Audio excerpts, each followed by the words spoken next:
you have worked in different areas, and in that you have gained a lot of experience in working with different type of populations. So when you look back at your NFL days, what do you see differences in terms of like people, like athletes in NFL, and right now you see Indian men as your main population focus? What are some of the differences in you see in like body structure, and also like the diet that typical Indian men follow compared to the athletes that you work with? Yeah, that's a good question. So, in the NFL, you primarily have two major like ethnic backgrounds. So you've got, the Caucasians and then the African Americans, and they're very unique with, how they get diversified amongst the different position groups. But in terms of body sizes, one of the main things I was charged to do was learn more about the frame sizes of these individual players, because the goal is to not put a lot of muscle mass on every single person, because every position group has specific demands. If you put way too much size on a wide receiver or defensive back, they're just going to start moving slowly and they're going to put themselves at risk for injury. So what we were charged to do was learn more about how do we figure out the individual genetics and frame sizes of all of these players and give them the best recommendations. So you have players of all different sizes, and a lot of it has to do with how much skeletal mass do they have? How wide are their shoulders? How wide are their hips? How wide are their knees?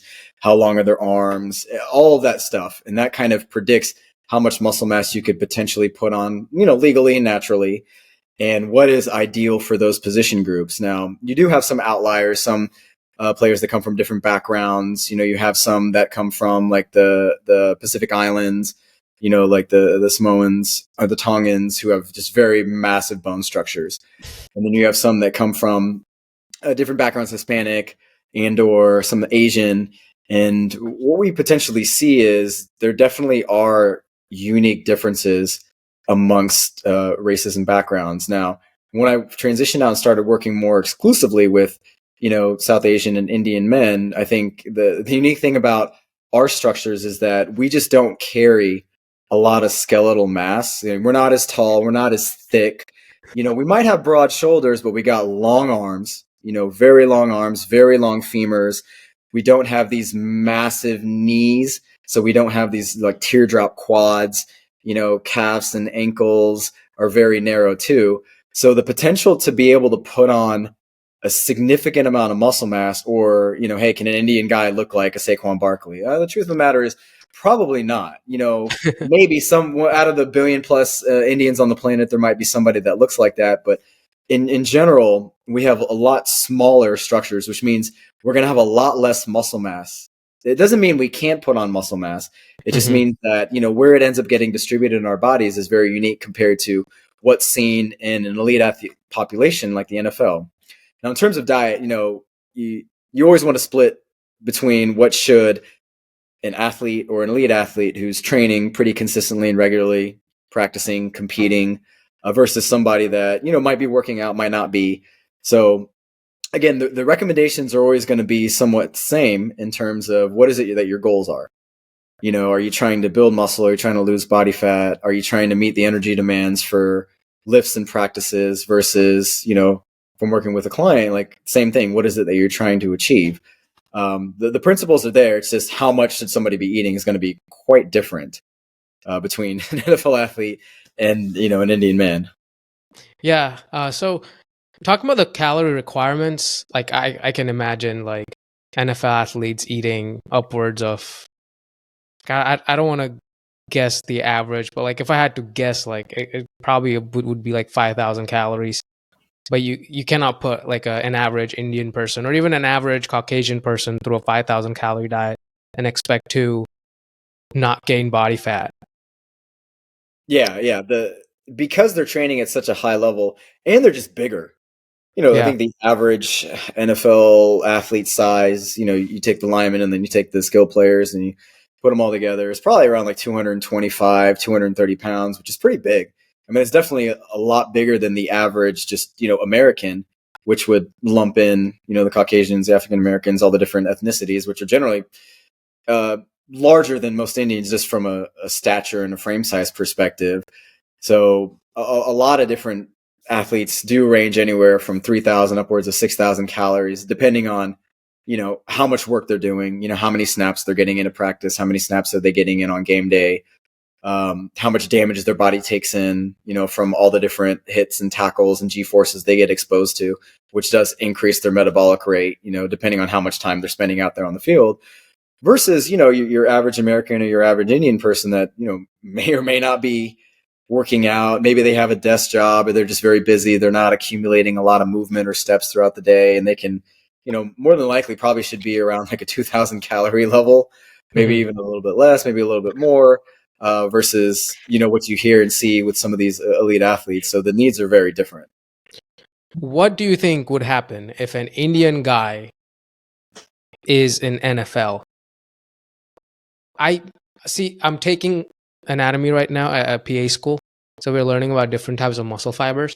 So I was sitting in class and I was wondering, like, if we have these black, like huge, massive black guys, they might have differences in like skeletal muscle fibers. There are 3 types of skeletal muscle fibers. And I'm assuming that the concentration of those muscle fibers, like each of the 3 types, are based off of what they do on the field or what kind of training they go through. Compared to like an Indian person who is sedentary, and historically speaking, we don't have anything compared to NFL. Like, we don't have a combative sport historically that could generate the concentration of muscle fibers that these massive black guys have. So I was wondering what would happen if like an Indian person goes in NFL, and how would they perform? Would they be genetically suboptimal? And could we even, with nutrition and proper training, make these Indian guys who have suboptimal body structures perform like these black guys or white guys? Yeah, I think with enough training, as you know, you can actually change your muscle fiber type.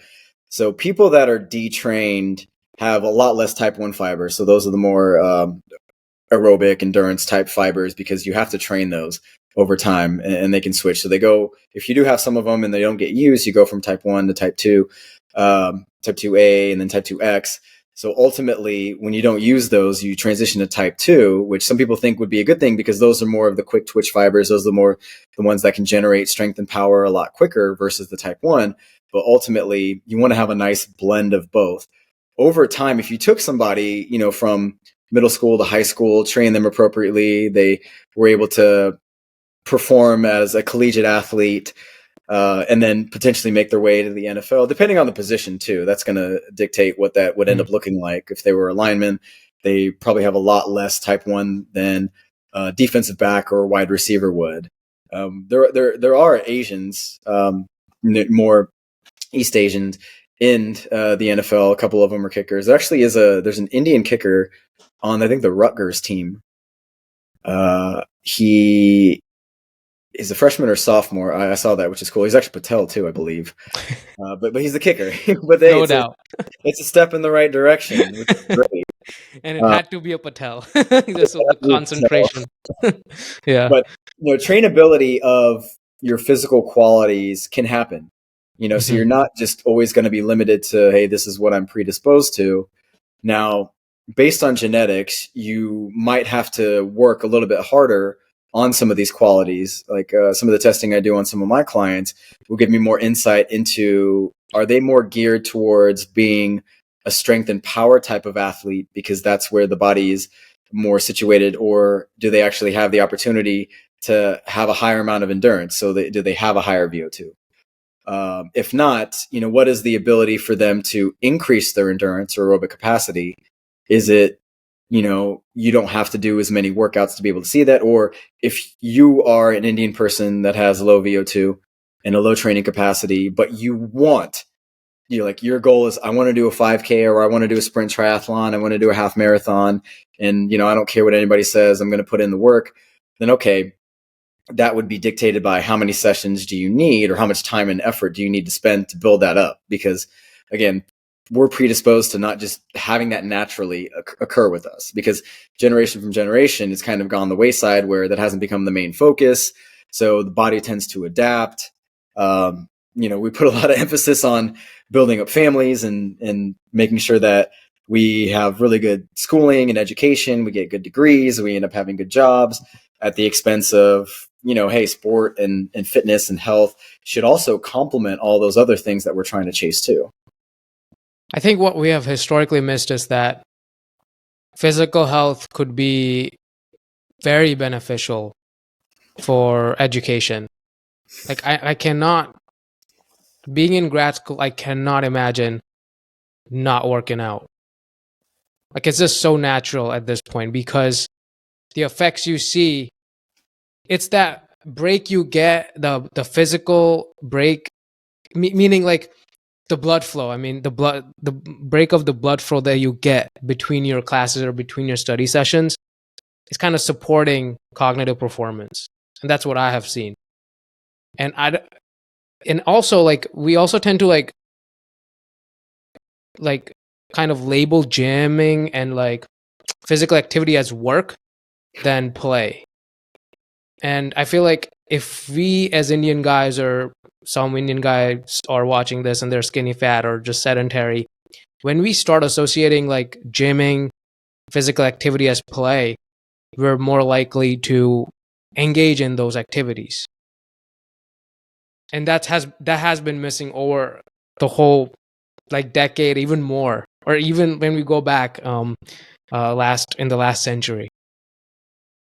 Yeah, that's very true, because from a young age, we're told like, hey, we need to focus on school, we need to focus on getting good grades, you need to get into a good college, get into a good program, we want you to have a highly prioritized or prolific career, because that's what's going to help support the family, and then you won't have to worry about it. It's when family members or friends have kind of skirted off trying to become a doctor or a lawyer or somebody in the medical community or engineer, and hasn't had success, and they've struggled. That's where you have that self-fulfilling prophecy, is if you don't go through one of these historically revered career paths, then you're not going to find success. So you have to put everything into work. You have to work really hard, and that's how you end up becoming successful. So no one ends up telling, our parents or our generation the benefits of what exercise does, because when you work really hard at school and then in your career and with the family, there are a lot of stressors. That's just what it means to be a natural human.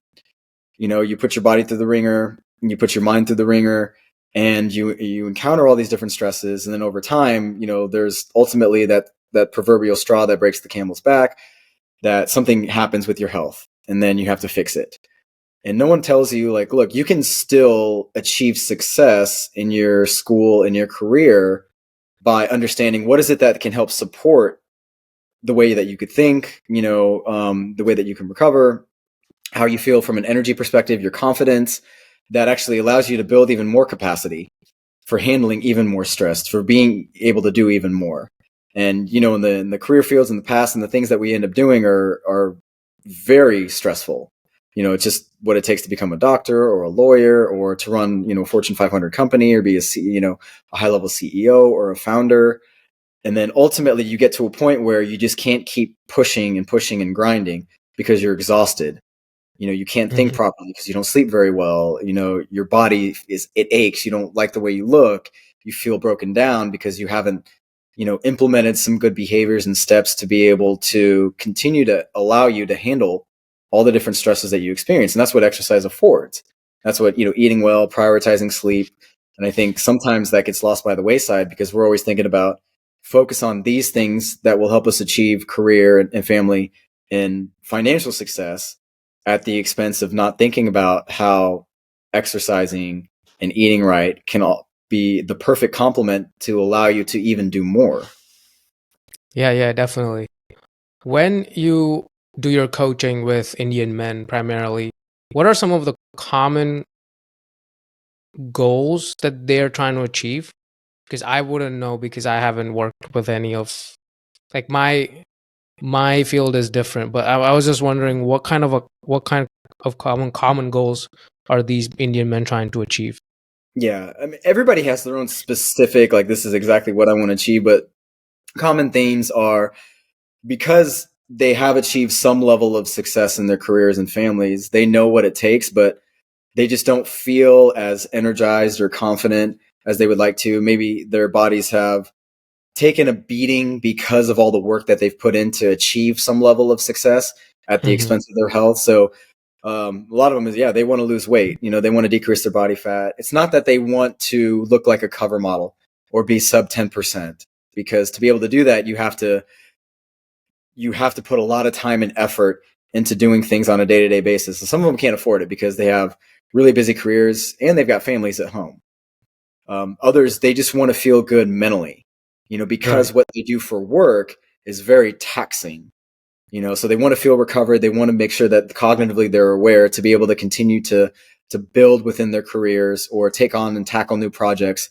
So these are some of the common themes, and obviously that's what I want to get to the root of, is what is it that somebody's trying to achieve, and is it realistic? I think sometimes people are like, look, I'm 5'8", 200 pounds, and I want to be 5'8", 180 pounds at 10% body fat, and I'm like, that's probably not going to happen. Having done a lot of tests and assessments on a variety of different people, especially within our culture and population, but not everybody wants to just have this beach body. They want to feel comfortable in their own skin. They want to have a lot of energy. And Mm-hmm. also they want to set a good example for their families. I think pretty much every single one of my Indian clients has a kid, and they know how important it is for them to show them good habits, because again, your children are going to mimic everything that you end up doing. So if you have poor habits, if you neglect your health or you do certain things, your child is going to see that and they're going to emulate that quite a bit. I mean, there's been plenty of studies on that. So these are the things that I'm trying to help my clients with, coach them along the way, provide a lot of education, but do it in a very sustainable and realistic way, to where, no, you don't have to do 2-hour workouts, 4 to 5 days a week. You don't have to go on these crazy diets. It's like, look, let me see what it is that you are already doing. Because there might be good things that are happening. And we just want to make sure that we're tweaking the right things, and then, layering on. Once, new concepts become routine, then we can start adding on different ones so we can develop more of these good habits. Awesome. Let me give you a scenario then. Okay. Indian guy comes in, who wants advice from you. Sedentary lifestyle, 40-hour work week. And again, sedentary lifestyle because office job, 9 to 5.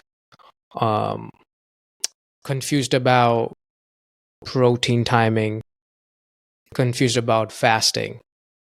Because, like we talked about before, a lot of misguiding going on from social media. Some people telling you should do fasting.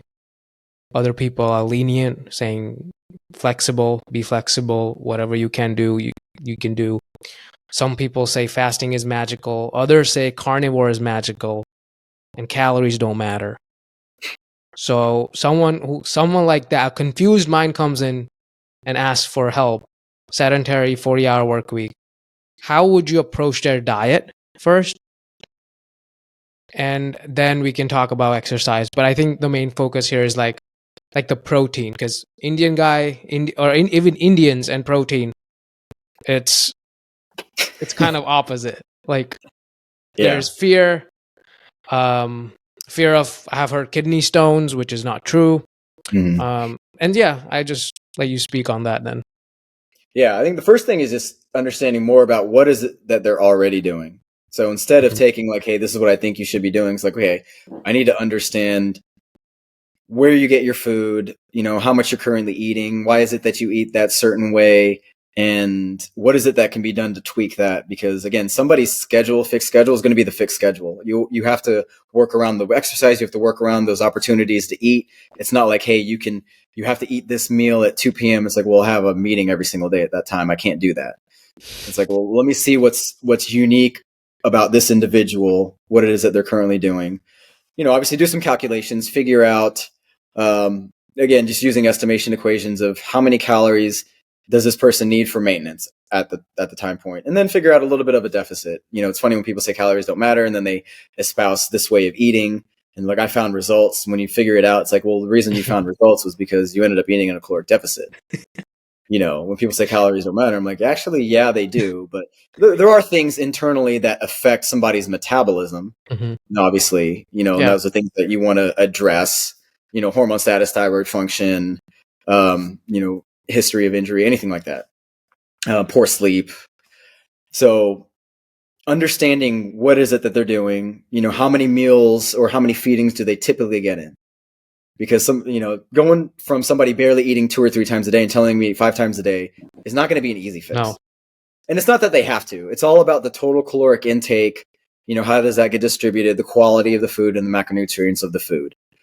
So from my perspective, it's, again, if this person wants to lose body fat and they're not super active, then we go to what the studies say. What I've implemented with elite athletes, now what I've transitioned and implemented with your everyday type of person is, if you are going to go in a caloric deficit, that means that you want to lose body fat. But when you're in the deficit, you do have an increase in muscle protein breakdown because, again, it's a physiological mechanism of what the body responds to. In a deficit, it always wants to preserve fat and break down everything else. So to maintain the muscle mass you have, or, if you're an Indian guy who hasn't worked out, you probably don't have a lot. So we don't have a lot to lose. So we have to preserve that as much as possible. There are 2 things that have to happen. One is you have to eat a good amount of protein because we have to offset the muscle protein breakdown by having enough for muscle protein synthesis. And baseline for most of the studies that have been shown and what I use in practice is 1.8 grams per kilogram, which is around like 0.8 grams per pound, just to make it easier. The second biggest thing, which is what a lot of Indians fail to do, and this is actually the most important thing, is resistance training. Right. There's no other stimulus that can help build muscle and or maintain the muscle that you have aside from resistance training. And it doesn't mean you have to go be a gym hero and, turn into a power lifter. You can do body weight workouts. You can use bands. You can use machines. You can buy stuff off Amazon and, kind of figure it out at home, which, again, I help a lot of my clients end up doing. You can use dumbbells. You can use kettlebells. Yeah. There's a variety of different ways to implement strength training. And I think, again, there's a big misconception with that. And you don't have to spend an hour, in the gym like I do. You can do things in 30 minutes or less, twice a week, 3 times a week. That's a very small commitment. So those are the 2 main things that help stimulate the body into getting that opportunity to lose body fat, put on muscle mass. And then if this individual is a little bit apprehensive about adding on more exercise, like, I don't know about cardio, I've never been a good runner. Every time I run, my knees hurt. I don't have access to a lot of equipment. That's another question I would ask is, do you do any kind of exercise? Do you have access to equipment? Do you belong to a gym? Do you have anything at home? Which is not a prerequisite because there's always something that you can figure out to how to program for them. Second biggest thing is just to get moving.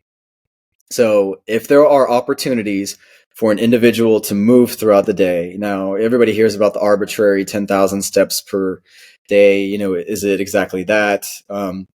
Meta-analyses came out. So the magic number for basically most health performance initiatives and improvements is around 8,800 steps.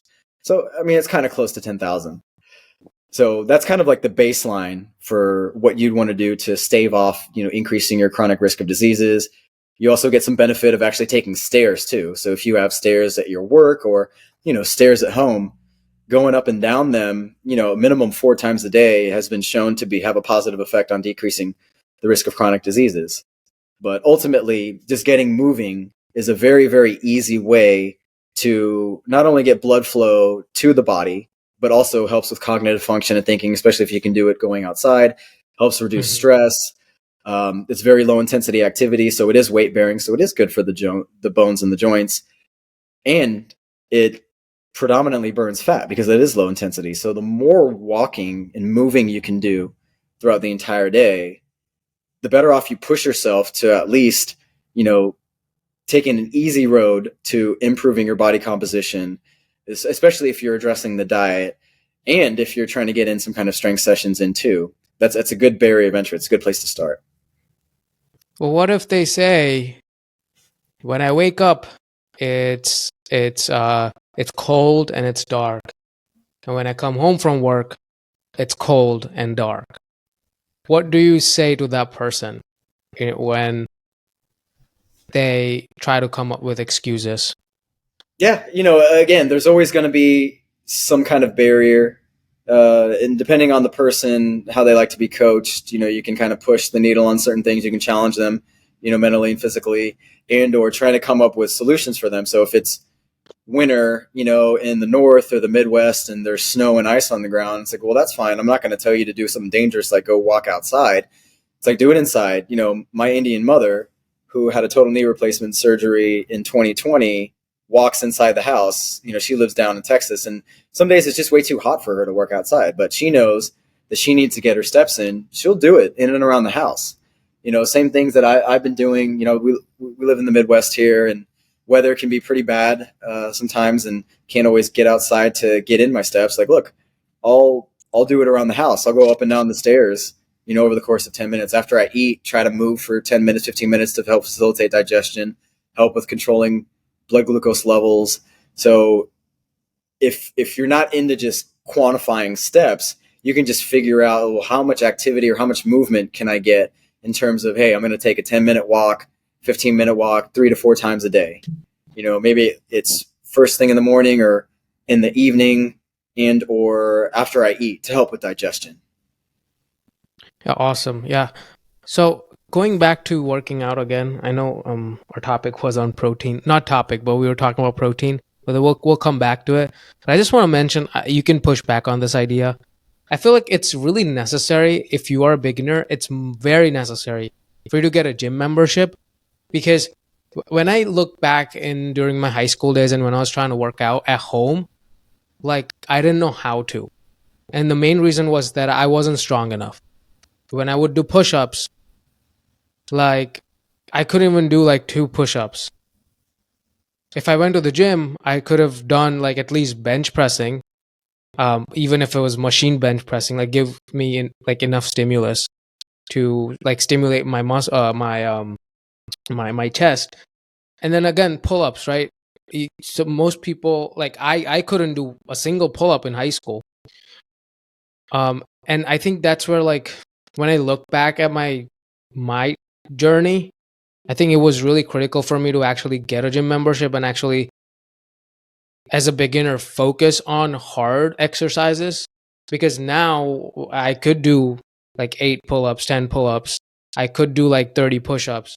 I could do that anywhere now. And I think once you put in enough effort when you're a beginner, I know I understand that not everyone might be open to this, but I think it's just a perspective for people where, like, now I could work out anywhere and I don't need a gym membership. And especially when I'm going through grad school, which is really tough on my time, like I could work out anywhere and not be like suboptimal, Yeah, I think gyms are great because it allows you to do, any and everything if the gym has plenty of equipment. I think for a lot of people, if they don't have a very good background with knowing how to do movements or program workouts, it can be intimidating. So you probably see this quite a bit. People that either want to get in shape or are trying to do things on their own might not be putting together their programs or their workouts the way that is going to be very effective. Like, they don't know a lot about sets and reps and rest periods, about periodization, how to strategically place these movements in. I think that's one of the biggest issues with new gym goers is they just don't know what to do for workouts. So they might ask somebody there, they might hire a personal trainer, they might see something, but doesn't necessarily speak to exactly what they should be doing based on their fitness levels, their capabilities, and their health status. And I think that's the good and bad about nowadays is you have a lot of people that are easily accessible that you don't actually have to be in-person contact with. So you don't have to hire a personal trainer. You might hire a coach to just write programs for you that can say, like, hey, I know your background, I know your movement capabilities, I know your deficiencies. this is what we're going to work on. So knowing that it's better to err on the side of easy and lighter and progress from there, as opposed to like beating somebody down that has never been in the gym and putting way too much volume and way too much load on them in the beginning. Being able to demonstrate videos appropriately with exactly how to do things, tempo and form. I think, those are the things that I had to learn myself along the way, because going back to high school when we were training for sport, we were kind of figuring things out on our own, just trying to do what we thought was right, which is go heavy because, if I want to get stronger, I have to go heavy, heavy, heavy all the time, which is not ideal because there's nuance when it comes to that. So a gym can open the doors to expose people to a lot of different things, but again, it's not necessary. Mm-hmm. And I think every individual person has to figure out, what are their access to resources? What is their access to time? How much knowledge do they have? Do they have to figure this out on their own? Are they going to work with somebody that's going to be able to figure it out for them? Because I think that's what a lot of people would mainly want to do. They don't want to have to learn themselves. They want somebody to tell them exactly what to do. And I think that's very true and commonplace when it comes to, health and fitness. Yeah. I guess we can talk about nutrition, because I have this burning question for you. I saw one of your LinkedIn posts, and I think you said about how we should have more meals than less meals. And I have been thinking about this a lot, about protein timing, protein spacing. Even though I don't have a lot of knowledge in this, but I have enough knowledge on the research studies from the research studies I've looked at, like how we should space out our protein. And the main goal is to have total protein. But I feel like when we talk about preserving muscle mass during fat loss and even building muscle mass, protein spacing could be really beneficial. Yeah, so the main things with protein intake, regardless of what your goals are, is it's always going to be total protein intake over 24 hours. And then you want to have some guidelines that you want to follow. So timing does come into play, and there's more research coming out about this, where if you skew more of your protein intake earlier in the day, as opposed to what a lot of people typically tend to do, which is, if I skip breakfast or if I only eat something for breakfast, it's a little bit of protein. And then when I get time to actually put together or sit down and eat meals, I can eat a lot more. So maybe there's a little bit more at lunch and there's a little bit more at dinner, versus skewing it higher at the beginning of the day and then kind of tapering off. I'm always going to be an advocate for, obviously understanding how much you need to consume over the course of an entire day. How many feedings work within your schedule, and just divide that. So your total protein needs divided by how many feedings, and then you can get a similar amount at each feeding, given you're eating a good amount earlier on in the day, which we're starting to learn more about in terms of research as it correlates to increasing muscle mass, improving strength, which ultimately can lead to better body composition changes. You don't have to eat, 5-6 times a day. I think generally around 3 or 4, spacing it out within a specific feeding window, which works within your schedule, is going to be ideal. So that means these 3 or 4 feedings are going to have a good amount of protein in them, a lot more than what most people think, because they just have lots of misconceptions, especially any people. They just have big misconceptions about how much they should eat and or where the ideal or best sources of protein are coming from. Yeah, and also like flip side of that is intermittent fasting and like putting it on a pedestal. I know and back in the day when I was high school, my mom said like she found this magical thing from someone else that 16 to 8 eating window was the best for your fat loss. But then obviously throughout time I understood like it's not the best, because when I have a smaller eating window, I cannot fit protein in, and I get full pretty quick. And what happens is I get too full too quick, and I feel like I need to just not do anything. Like I'm just like a bag of potato, like on the couch, if I have a lot of meals that are closer in time and which are higher in protein. So that's what I have experienced. So I have dished intermittent fasting. Like I don't do intermittent fasting. I don't even make content on fasting that much anymore. like I used to do 2 years ago. Because it's just, for me, I found out that it's like, it's not conducive to my goals. It's just better for me to space at least 2 meals out, 2 meals out, or actually 3 meals out. 3 meals out is what I look for personally. Yeah, I know fasting's gotten, a lot of pub over the past few years. The funny thing is, like, Indians have been fasting for centuries, That's so it's why we not a don't have a new. lot of muscle. Yeah, it's not a new concept. And truth be told, there are a lot of different ways for somebody to implement an eating program or plan. If somebody has good control where they're like, hey, I can eat, time restricted feeding or within, a 12-hour feeding window, which is generally what I do. I'll eat before I work out first thing in the morning. I'll get my son ready, wake him up, feed him, burp him, change him, get him ready for daycare, hit the gym. Then I'll have a breakfast and then 2 feeds afternoon. So generally it's around 4 total feedings in about 12 hours or so. Sometimes some days 10 hours, whatever it is. Works for me.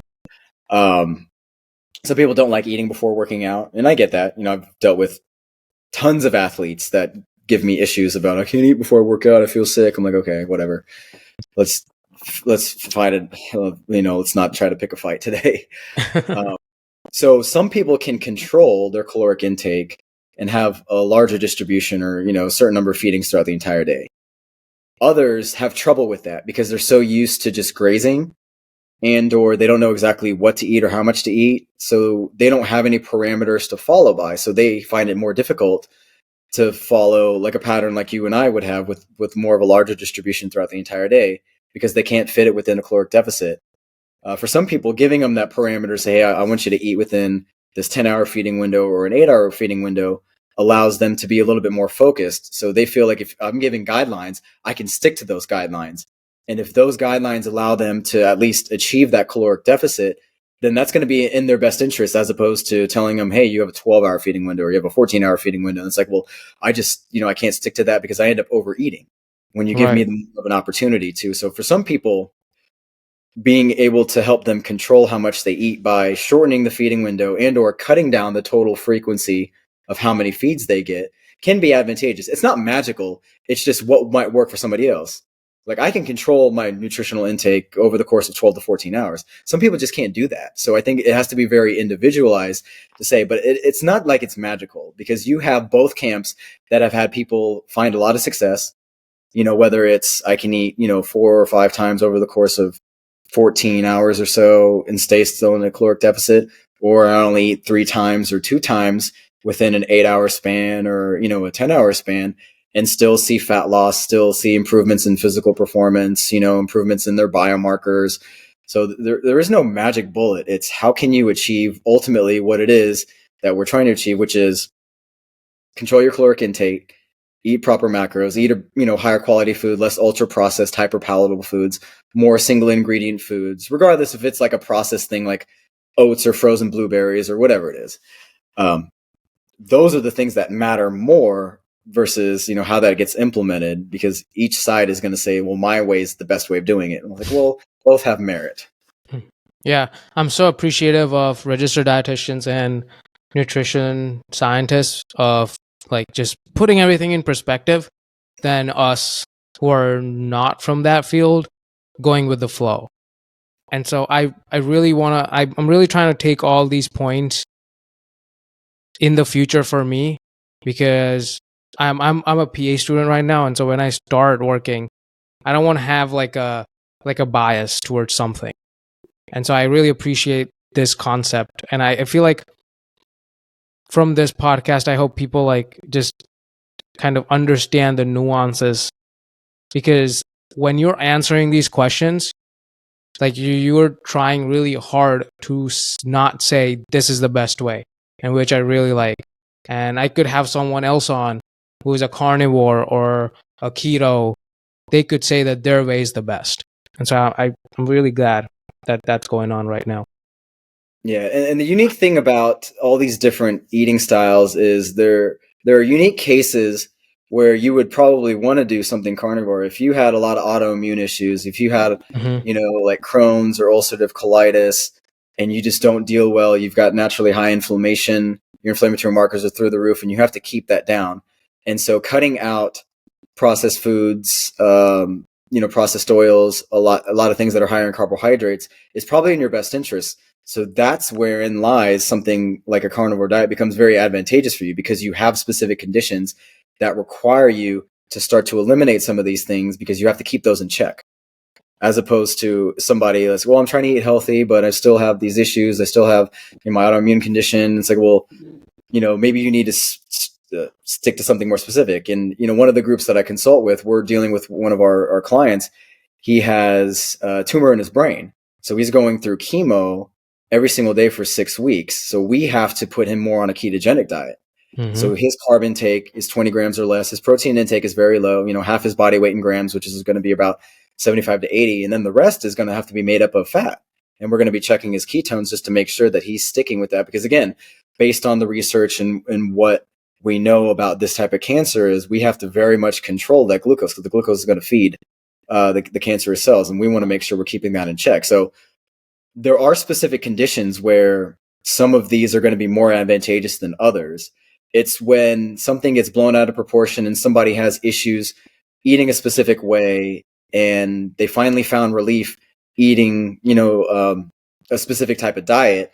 And then that becomes news. And, the media and the headlines like to take it and run with it. Oh, so-and-so lost all this weight doing a ketogenic diet. It's like, well, that was great for that person, but it's not a plug and play system where somebody that has struggled to lose weight or wants to lose weight is like, oh, I have to go keto. And then they start increasing their fat content, dropping out their carbs, dropping down their protein, when who knows, that person could have just mass dyslipidemia going on to begin with, a lot of oxidative stress, vascular damage, and now they're just pouring gasoline on that fire, and then their lipids are getting completely thrown out of whack when that's not necessarily the way that they needed to attack it to begin with. So I think, again, the nuance part is very important. Understanding your own physiology is very important too, like knowing what is ideal for you. Like some Indians are going to do really well on low carb. Others are going to do really well on high carb. And, throughout this process of my career, I want to do what's best for me, regardless of what type of diet it is. Like I have to do what's best for my body. So I've tried everything. And truth be told, I've tried high fat. It did not go very well. Legit, like for me, moderate to high protein, moderate to high carbs, and controlling the fat intake from good quality sources works out well for me. But it doesn't mean everybody's going to be able to get the same results too. Right. When we talk about protein and Indian community, what is so all of them? Let's say like I feel like the most clients you see may be vegetarian, but I'm not sure, so I'll let you speak on that. But like, what are their fears around protein powders? And should we have it with like fears about protein powders? Yeah, luckily, the people I work with, the majority of them do eat meat. So being able to recommend them to eat more protein isn't an issue, because they recognize the importance of it, and they know what the best sources are and how to get that. I think within the community, there is a lot of misinformation and some, I guess, perceived biases that need to be squashed, in terms of high protein intake does not impair or impact bone loss. It does not negatively impact your kidneys. It does not affect your liver function. That in and of itself should be stated. And the truth be told, because our community does have issues with glucose control, we do have predispositions to have issues with glucose control. The macronutrient we want to make sure that we're checking the box on every day of getting a certain amount is always going to be protein.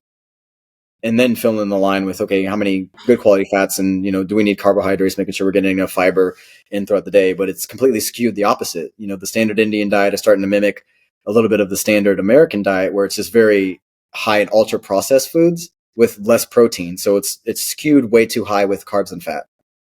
And that's what's causing a lot of these issues over time. So one is we need to eat more protein. That's for sure. Regardless if you eat meat or not, regardless if you're somebody who exercises or not, there are thresholds that you need to make sure you're hitting not only for muscle building, but also to help negate the impact of, blood glucose dysregulation. And protein's the main macronutrient to help out with that. 2, no one should fear whey protein. Whey protein is just taking dairy products. You have the casein in the whey. The whey is the liquid part. The casein's the thicker part. They harness it down. They make it into a powder, and then you get whey protein. So it's from natural sources. If you get it from a good company that doesn't have a lot of additives in it, they get it from good quality sources, then that's going to be very advantageous. And I posted something on LinkedIn about the benefits of using whey protein for people that have blood glucose issues, because there's a common misconception of, it's going to create an insulin spike, because it digests so quickly, it's going to convert to glucose in the liver because of gluconeogenesis. I'm like, well, here's the evidence that says that that's actually not true. It helps control glucose levels. It actually helps decrease insulin levels as well. So nobody should fear whey protein. And I have a lot of vegetarian family members, and for them, even my mom, cousins, some of my uncles, I've put them on, look, I know you're not getting enough protein. You don't eat meat. That's fine. If you don't want to eat meat, I'm not going to force you. That's not my position. It's what is it that you're doing, and what can we do to assist it? Mm-hmm. And the easiest thing is whey protein, because it's going to be difficult to tell somebody to keep eating, boiled eggs and, scrambled eggs all throughout the day.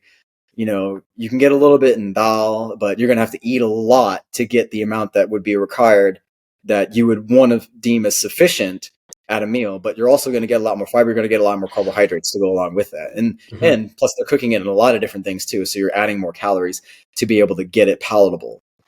Definitely nobody should fear whey protein at all. I think what happens is you get these unique cases where, and I see this quite a bit out of stories out of India. So, I don't have any clientele in India. Actually, I almost took a couple, but I see the headlines and what the news stories are going on over there about their thoughts on like creatine and whey protein, and how, whey protein is going to cause liver damage because so-and-so was taking it while working out.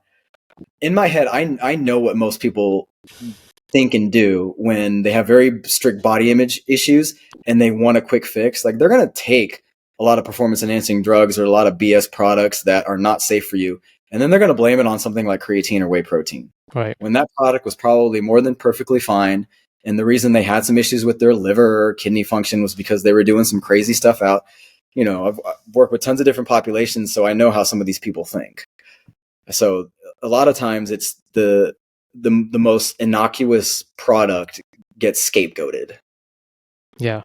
Well, I have 3 things to add. Like, number 1, I'm going through PA school. I'm learning about all these tests, liver function tests. There's not a single mention of high protein diet impacting LFTs. Mm-hmm. So number 1, or actually one of the abnormal elevations you would see with your liver function test would be alcohol. Mm-hmm. That's more common than, I think protein would not even come close. I think the second thing is, I talked to this registered dietitian from UK a year back, and he mentioned that the protein ratio that we learned in nutrition class, the 0.8 grams per kilogram RDA, it's just enough to reverse the disease, and it's not nowhere near optimal. You can kind of give us an input. It's like just to like, it's just getting us there. Like, it's just getting us there with 0.8 grams per kilogram. Yeah, I think if you were in a unique situation where you were somebody that exercised regularly, did resistance training, like ate quality carbohydrates, which can be protein sparing, which means you don't have to eat as much protein to be able to help with building up muscle mass. And those recommendations were created a long time ago, before we've entered into what modern day humans, Indians, are dealing with from a health perspective. So the fact that those haven't changed speaks volumes. Like, that should be a red flag to everybody. Seriously. I saw a recent review looking at the elderly population and about how protein intake can impact glutathione function. So if you know what glutathione is, it's the body's master antioxidant. Obviously, melatonin is a very powerful antioxidant. People don't actually think about melatonin that way, but glutathione in times of stress, gets secreted. You can measure it in your blood. So if you're looking at biomarkers, you can measure GGT. So you want your levels in check. I'll keep you don't that want in mind for future courses. Yeah. You don't want them too high. Someone's like, "Oh, my GGT level is high because you talk about glutathione." I'm like, no, that means you're going through a lot of like oxidative stress, and the body's trying to combat it. So they found that the 0.8 gram per kilogram in this elderly population wasn't enough to stimulate intramuscular glutathione.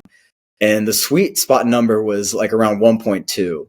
But even from my perspective, that's still really low because, and we know this is true from a lot of the research that's been done from the protein researchers, a lot of them are collaborating with the ISSN, is that as we age, the threshold to stimulate muscle protein synthesis increases pretty significantly. So in our 20s and our 30s, it's like 25, 30 grams, which isn't very much. But we don't eat protein just to stimulate muscle protein synthesis. We eat protein for a variety of different things. You have a lot of tissues in the body that turn over protein. You have an amino acid pool. It's involved in hormone function. So it's not just to stimulate muscle protein synthesis. When people say, oh, all you need is 25 to 30 grams, I'm like, well, that's for muscle protein synthesis. What about all the other functions amino acids have in the body? Like, you need to address that too. Yeah. So if we have these older populations that are not eating enough protein, they're not doing resistance training, it's kind of a negative on a negative when their intake needs to stimulate muscle protein synthesis or even higher. Like I think it's around 40 grams per feeding. So you combat a negative with the negative, and then you just have this older population. And this is probably true of, probably a lot of what you've seen for the most part. It's not everybody, but the majority of, the family members or the Indian people that I know that are above the generation above and the generation above that is as they've aged, their health status has significantly gotten worse to the point where when I was young and saw, what everybody's grandparents ended up looking like, including my own, was, you either gained a lot of weight or you just started like just decreasing your stature and size, started getting, a little bit hunchback, and you're not as ambulatory. And we're talking about people in their 60s and 70s, so they're not very old. Yeah. So I think one of the biggest things too, again, that's missing in our population is there's not enough of an emphasis on exercise, specifically resistance training. Although I love conditioning, I love cardiovascular training, but I think resistance training is something very unique for our population. And then eating enough protein, because again, standard Indian diet, misconceptions about it, again, getting perpetuated even today. Yeah, we just had a class last week on how a high protein diet was correlated with increased urea in your blood, BUN, but that did not really correlate to like kidney stones. Like that's what I wanted to add. So and then lastly, I want you to if you have any more knowledge on the study about whey protein not being converted to glucose, because in my mind it does not make sense at all. Like if you put amino acids in your bloodstream, like why would the body work ass backwards and create glucose and not use those amino acids for homeostatic protein building mechanisms? Generally, if somebody was in like a low carb situation or had a training effect where they needed to rely on glucose really quickly, like protein as a means of creating glucose is very inefficient. 10% or less actually gets converted. So the spike that might even happen is very minimal. Now, all three macronutrients are going to elicit a glucose response. Obviously, carbohydrates at the top. Fat does, but it's a delayed response. A lot of people don't know this. The fat can cause an insulin response hours after it being consumed. And then protein's the least, all the way at the end. Yeah. I guess I could add this. This guy on Instagram, I think his name is Eddie Abu. He's this black guy. And he's been really, really trending right now, and it kept popping up on my search page. And one of the videos he made about he said something along the lines with how carbs are the enemy, and therefore insulin is your enemy. And that also means that never eat carbs. When someone says something like that, I immediately, okay, go back to my physiology class. And I exactly remember the PowerPoint where it said, insulin is an anabolic hormone. It's going to go up regardless of what macronutrient you take in. In other words, it will go up when you ingest only protein. It'll go up when you ingest only fats. It'll go up when you ingest, obviously, glucose. Would you be able to comment on this? Am I thinking right? And is that guy really misleading people, or I am Yeah, wrong? no, you're thinking right. From a physiological perspective, like I said, every macronutrient is going to elicit a glucose response, which is going to elicit insulin. Insulin in of itself isn't the issue. It's when you become insulin resistant. Yeah. So if you exercise, if you sleep well, if you do things that make you improve your insulin sensitivity, mainly through exercise, you're going to need insulin. If you want to build muscle mass, you're going to need insulin. If you want to get the glucose that you consume to your target tissues, you're going to need insulin. That's why people that have diabetes need insulin. It's just that they are insulin resistant because they generally just have too much adipose tissue, too much fat mass on their body, and they've constantly had elevated secretions of insulin. Part of that can be because of poor diet. So if you constantly gain weight, you are in a caloric surplus over time, whether that happens because you're eating way too many carbs or fat or a combination of it because of ultra processed foods, which is kind of the norm, that's going to lead to insulin resistance. Now, you can have issues with glucose regulation independent of carbohydrate intake. This is one of the biggest things people don't talk about when they say the carbohydrate insulin model. So this is a lot of the data that I was getting when we're doing advanced markers on the players, is that stressful responses elicit a cortisol response. So the thing is, we want to keep cortisol in check. Cortisol is a good hormone, but we don't want it elevated throughout the entire day. So when something stresses us and it activates our sympathetic nervous system, cortisol gets elevated, it releases glucose into the bloodstream. What happens when glucose is in the bloodstream? The pancreas secretes insulin because it has to push it somewhere. So independent of eating food, which is when we'd see a glucose spike and we'd want insulin working, which is totally normal.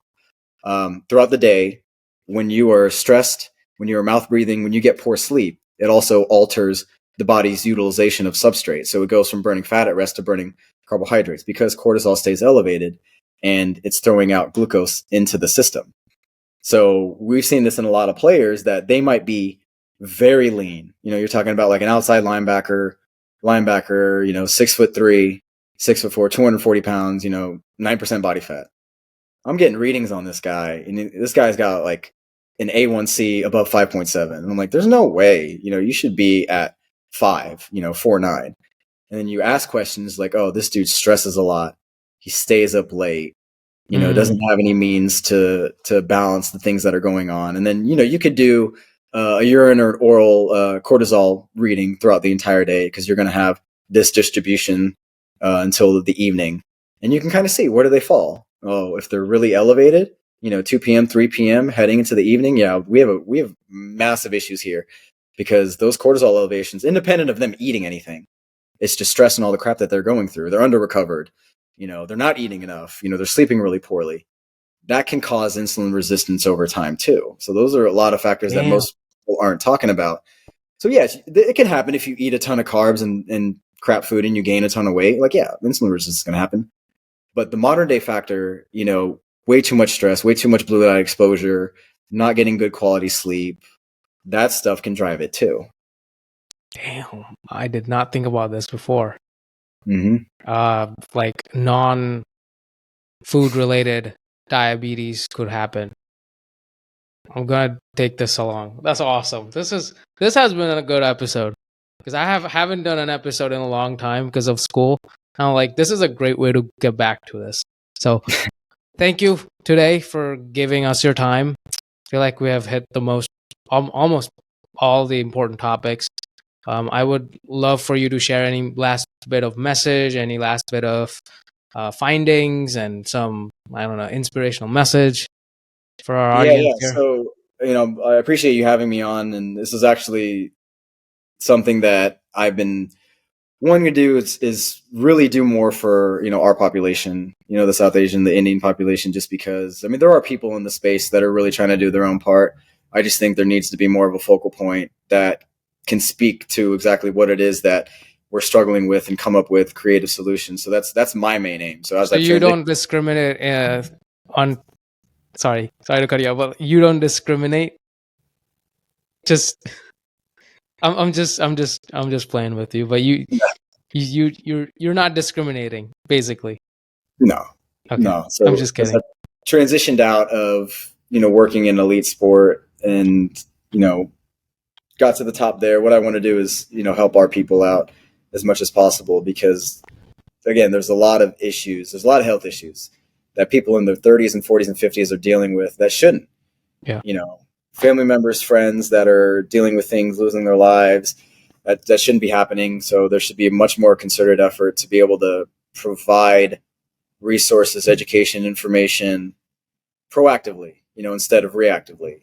But I think it's something that is going to be an ongoing conversation within the community, and just hoping to at least open those channels and do my part to really learn more about what people are struggling with, continue to do the market research behind it, and find the best way to implement resources and scale to be able to help as many people as I can.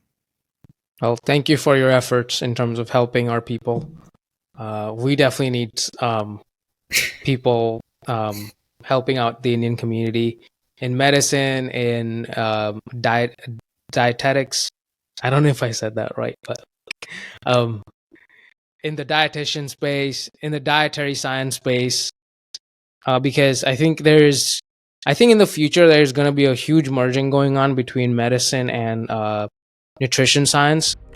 It may not feel like this. In my mind, it doesn't really correlate.